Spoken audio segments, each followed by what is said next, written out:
Okay, if you have had the chance to see Islamic manuscripts, the manuscripts of the Quran, that is what is the model after which this text is created, both in terms of binding and in terms of calligraphy and so on. And the symbol that from Nam, Dan, Ishnan, divine immanence, social productivity, personal purity, the next one turns into Deg, Teg, Fateh. So Deg is cauldron, food for everyone, Teg is divine justice, and the Khalsa Panth is fighting for the welfare of all, fighting for the justice. So what do we have? We see the emergence of the symbols of sovereignty. Interestingly, this picture comes from a manuscript of the Gurinder dated 1730 or something like that. Coins come in. These coins are dated 1710, and they are in New York. If you happen to be in New York, please visit the Numismatic Society and you see the coins. And why are these coins important?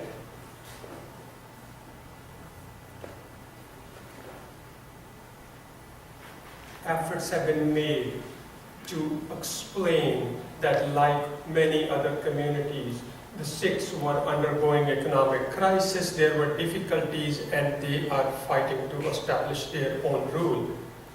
But unlike all other groups, be it Hyderabad, be it Awadh, be it whatever, Mughlaspur or wherever, people are not striking new coins.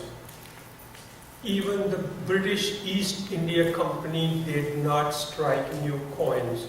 The reason is they just want access to revenue. But here the issue is, no, Mughals and by extension Mughal coins have lost their legitimacy and they need to be replaced.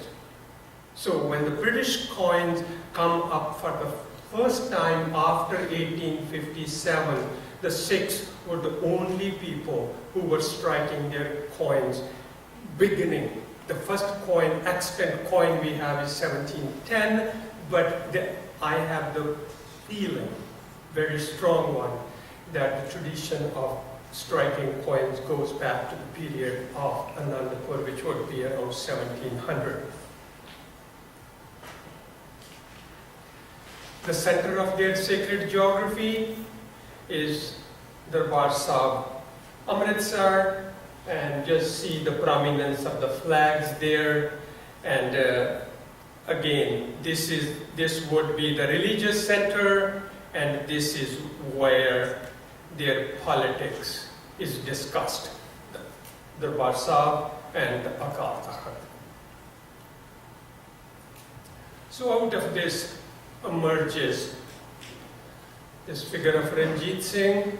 We are now reaching the turn of the 19th century, and under his leadership, the Sikhs established the most powerful kingdom that area had seen in its history. And just sort of, we can't help but show you, this is Kohinoor. Do we know something about Kohinoor? The largest diamond available to humankind. And the Sikhs take great pride in that Ranjit Singh grabbed it from the Afghans. We know Afghans are not very easy people, right? So it's not just a question of getting the Kohinoor, but it matters from whom you get it.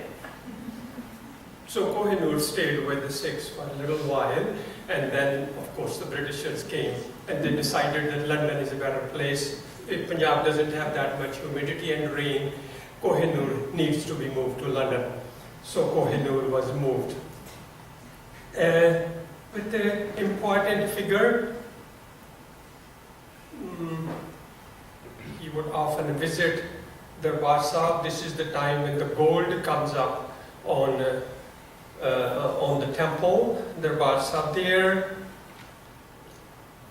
Just to give you some idea of his throne, which is now presently in Victoria and Albert Museum in London. This is his kingdom, 3 major provinces of the Mughal Empire, Kashmir, Lahore and Multan. They were under the control of the Sikhs. His queen, painted by a European painter, and is presently in the Bay Area. You know, if you really want to see it, you can talk to me afterwards. I can tell you where it is. Ranjit Singh dies, things sort of can't continue. The Britishers are there and they come in and their series of battles fought. The Britishers are able to win and the new story begins. And what do we see here? Right? The Sikhs didn't have much use for clock towers. Right? And why are the British building clock towers here? To tell the Sikhs what the time is, so that they can have their prayers at the right time? No, I don't need to say anything. The issue is, who calls the shots? Right? And so the Britishers built that, but then, you know, at that point, Britishers didn't really realize, they missed the point who calls the shots. In 1905, there was an earthquake, and that red thing collapsed. And, you know, nature thought that the Sikhs don't need to take care of the time every time they start a new prayer. And the Britishers thought, okay, these people won't learn the value of time anyway, let's not rebuild the clock tower. So it's not there anymore. Anyway, we move on. It's time for the British to wrap up and leave. And I missed the point as the Sikhs sort of never took an active stance to proselytize. So even at the peak of their political power, their numbers never crossed 10% of the total population.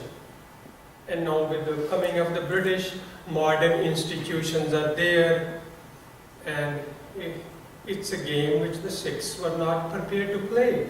It is the number game. And they are 7% or 8% of the population. And they're running around saying, look, we own this much land, we pay this much tax. But the Britishers are counting the heads, and they really, it's not that the British didn't want to help, but there is no way. In this sort of changed realities, their numbers don't help. And there it goes. Punjab is sort of cut in the middle, and then the violence follows. You know, huge toll, both in terms of property and human life, and the Sikhs are at the heart of it. They are the worst hit people. And then just quick, introduction to the period of the past 50 years. Problems continued. So in 1966, 50-some years ago, that East Punjab was recarved, and there was state of Himachal Pradesh and Haryana, and then central Punjab, the Punjabi Suba, where Sikhs are in majority. The first time in Sikh history, there was an area where the Sikhs were in majority. 67% or so, but even having carved that area, problems continued between the federal government and the state government, and scholars of religious traditions have tried to tell us that there is a fundamentalist fringe within the community that creates trouble, but whatever, we don't have time to get into that. The issue for us is that this was the result of whatever happened, 1984. The Warsaw was Indian Army put a siege around it, and it was attacked, and the Sikh militants who had gathered there were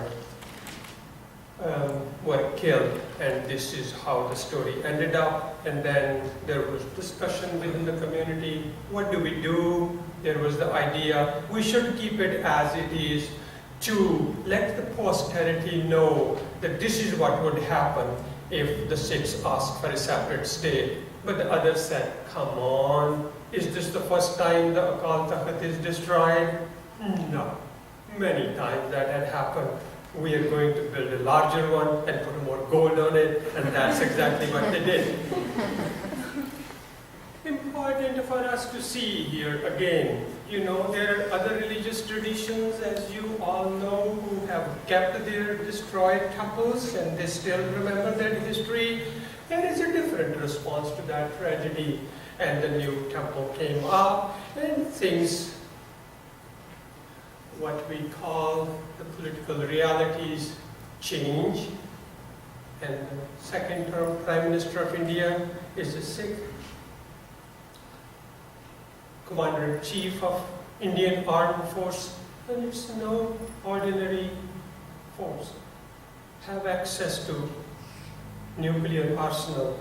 And one of the things which keep our diplomats sort of give sleepless nights, what would happen between Pakistan and India. And even as we speak, the Commander-in-Chief of the Indian Army is a Sikh.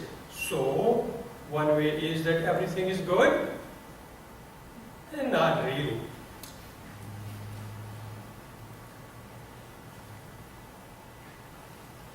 "28 years after the Operation Blue Star, the Chief Minister of the state of Punjab doesn't want it, the Prime Minister doesn't want it, but memorial honoring the people who died in 1984 is under construction as we speak." This is where it is, and so problems are there. What is the nature of those problems, depending upon what position you want to take. But nonetheless, for me, on the one hand, the Prime Minister of India is a Sikh, and the Commander-in-Chief of the Indian Armed Forces is a Sikh. But nonetheless, this memorial is coming up, and historians and scholars need to somehow understand what is going on. And so that is the story in Punjab. And now we come here, and I hope some of the questions which came up at lunchtime are answered here. Now we move on to the migration outside the Punjab. And the impression created is the Sikhs began to move out after the coming of the British. Not really, not really. People are on the move. People who live on 101, they just can't help coming up to Lam Park or wherever or going down to LA. If the trade routes cross, then you better take it. And so this is, Baba Nanak's dates were 1469 to 1539, and by the turn of the 17th century, Sikhs are pretty much all around from Dhaka to Balkh in Central Asia, and then Burhanpur. And the simple explanation is that they are moving along with the trade routes. And with the coming of the British, that movement takes a very large scale. 1865, the British officer posted in Karachi is transferred to Hong Kong. He puts in a request that he would like to take some Sikh constables with him, and that is accepted. And so this is how this group of Sikhs end up in Hong Kong. And then comes the issue of the British Army. Again, this is sometimes very strange that the Britishers defeated the Sikhs and now Sikhs are happy to be part of the army. Yes, for some other time, but nonetheless, here they are. And you obviously see they love being part of the British Army. The turbans sort of grow in size as the time goes by. And when they come to London and they say, hey, people love their turbans, turbans really grow. Interesting. You know, First World War, they participate in large numbers. They are 2% of the total population and they contribute pretty much 20% of the Imperial Army. And after the British win the First World War, goodness gracious, Sikhs, you know, parade in London and the Britishers welcome them and a great scene. And Sikhs write letters back home saying, wow, Europe is Europe, goodness gracious, you've never seen such clean roads, and so on. And along with that, the army played a very important role. The Sikhs were also part of the British labor force. That's how they ended up in East Africa. And wherever they go, the first thing the Sikhs do, they build gurdwaras. So if you look around, there'll be a number of gurdwaras here in this area, Sacramento, and you name it. 1892 is the first gurdwara built in East Africa, the first gurdwara built outside the subcontinent. 1901, the gurdwara is built in Hong Kong. It's the same building. And Hong Kong becomes very important because Sikhs from Punjab come to Hong Kong, from Hong Kong they come to the Pacific coast. So a very, very important Gurdwara. I remember going there many years ago and I told the administration of the Gurdwara that I want to stay in the Gurdwara itself. And they said, no, we'll put you up in a hotel. I said, not really. I mean, I want to reenact that experience of how Sikhs were coming from India and spending a week or so here and then moving on. And what were they doing? What was bringing them over? Several of you told me at lunchtime that you are interested in migration history. Goodness gracious, that area is open. You know, there's those categories of push forces and pull forces and this and that. I'm not so sure that they work with the Sikhs. You know, a student came to stay with us in Santa Barbara and his grandfather had come to New Zealand in 1892. And one day he was sort of asking me, Professor, could you help me understand how my grandfather ended up in New Zealand?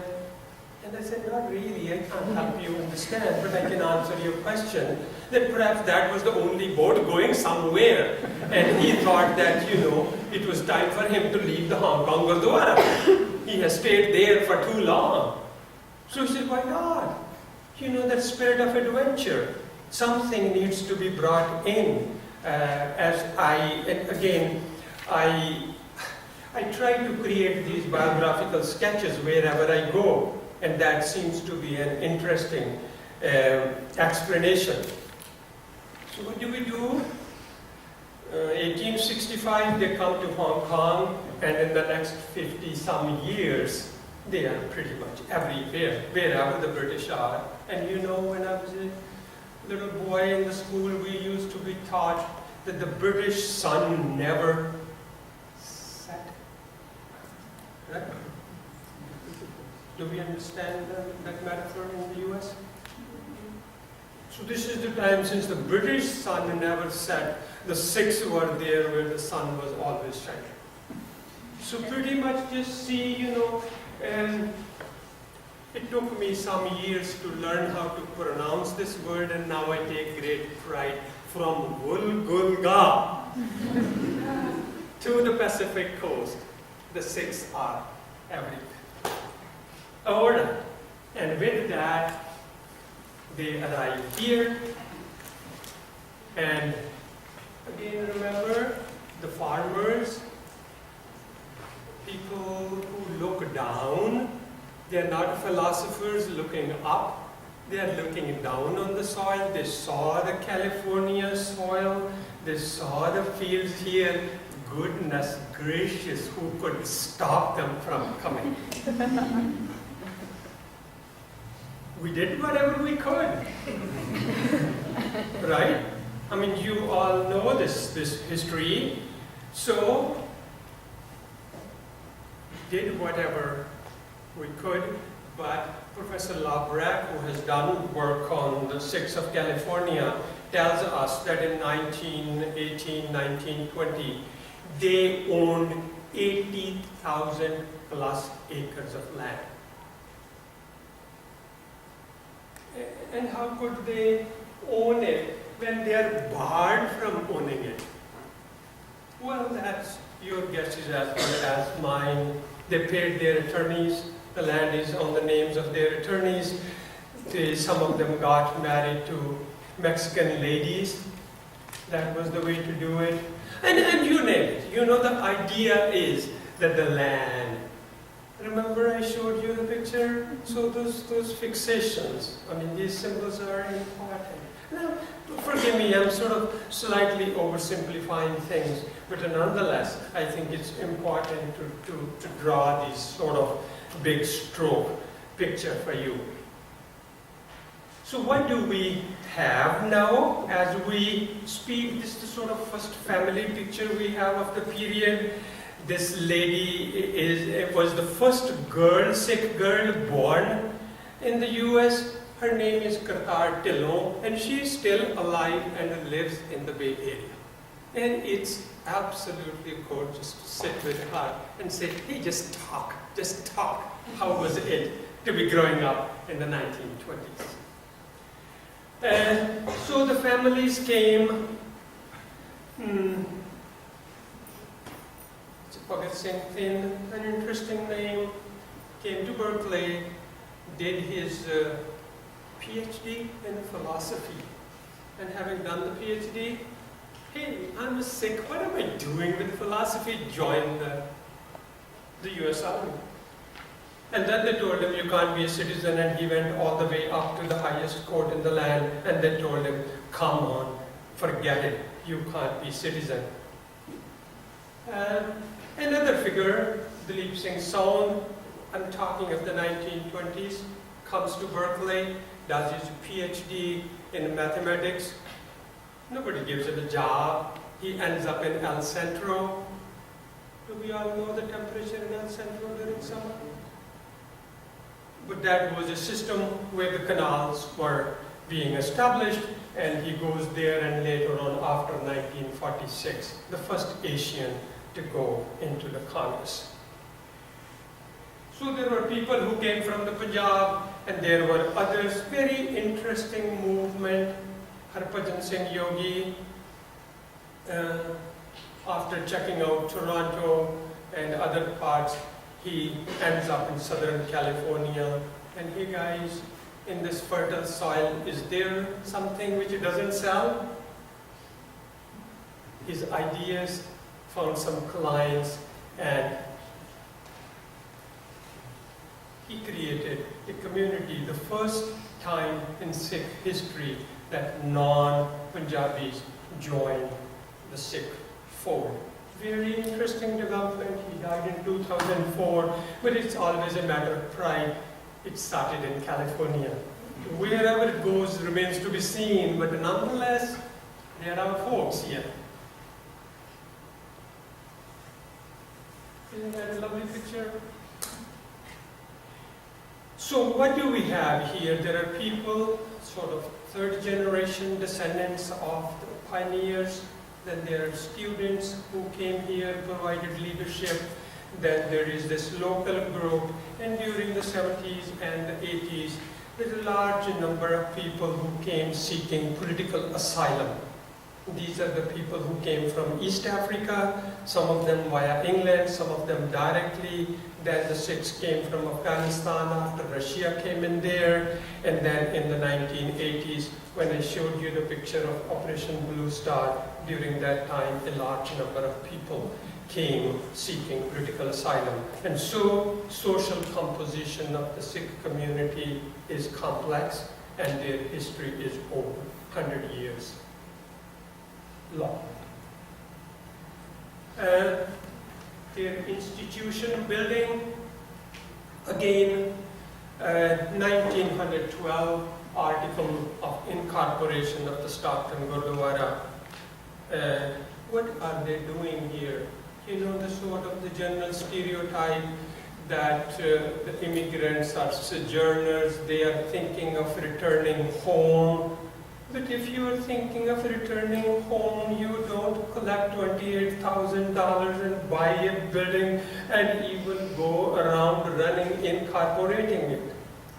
So story is more complex than that. They are here to stay, and they are very happy to be staying here because they think they are taking their Guru's word to the far corners of the world. There are accounts. We were talking about the Stockton Gurdwara. We have the accounts of the first prayer at that Gurdwara, and the sort of the sense of bliss, how fortunate we are that we are bringing the word of the Guru to this beautiful land. And then, of course, for those who are interested in what are the terms they use, you know, the fatherhood of man, fatherhood of God, and the brotherhood of man, and they see themselves as part of the sort of Judeo-Christian Islamic theological framework. And then when the local people don't somehow respond to them, they just don't get it. You know, in Canada, when the Canadians harass them, they put on their uniforms. These are retired army officers, and with their umbrellas, they walk around in Vancouver. They just don't get it. We are also part of the British Empire. We are some sort of Caucasians. They have this peculiar sense of, you know, they have their own understanding. We are Aryans. We are this. Yeah, we are not as white as others are, but nonetheless we are the same stock. Those are the lines on which Bhagat Singh argues for his citizenship. We are Caucasians. And we work for the British, and still these people don't understand who we are. But it's interesting. So Stockton, you know, they come in. Some early pictures just to give you some sense. How are we doing with the time? I mean, you can go on. Yeah, well, thank you.